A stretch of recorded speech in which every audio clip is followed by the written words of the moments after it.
Thank you very much. I think I had already mentioned a number of issues about our interventions as a ministry.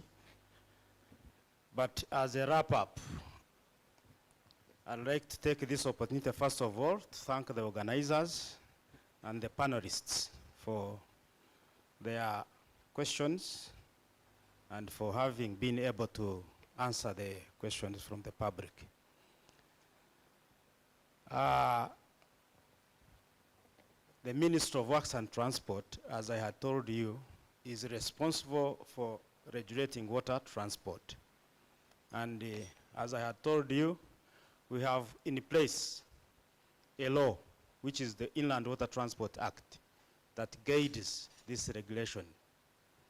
The Inland Water Transport Act deals with the regulation of safety of navigation, safety of water, inland waterways. It deals with safety of the vessels when they are traveling. And it also deals with security where on the inland waterways.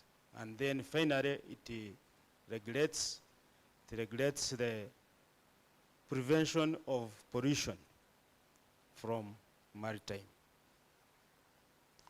And as a ministry, we have put in place a number of interventions, and we are continuing to put.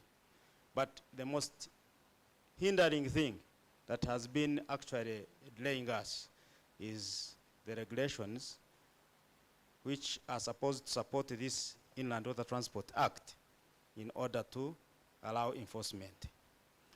But before I go that further, drowning as a problem in the country is multifaceted. It touches everywhere. Drowning happens in homes, in swimming pools. Drowning happens in swamps, in rivers. Drowning happens even in buckets or basins. People have talked about it, where children have what? Drowned in basins and containers. Even in farms.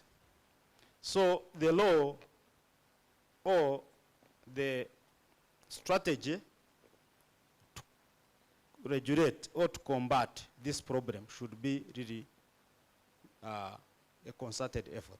It cuts across so many ministries. And the civil society also, we call upon them to do what? To put in their efforts to make sure that whatever the government is doing, they support us in terms of disseminating information and also providing the what? The necessary support. The Honorable from Kasese has talked of the standard of life jackets. Who is responsible for this? Definitely we as a ministry, we are supposed to come out with the regulations and the standards of these life jackets. But we have the National Bureau of Standards also we work with to make sure that whatever the standard of a life jacket is actually for us, we recommend the ISO certified life jackets internationally. If a life jacket is not ISO certified, then it is substandard.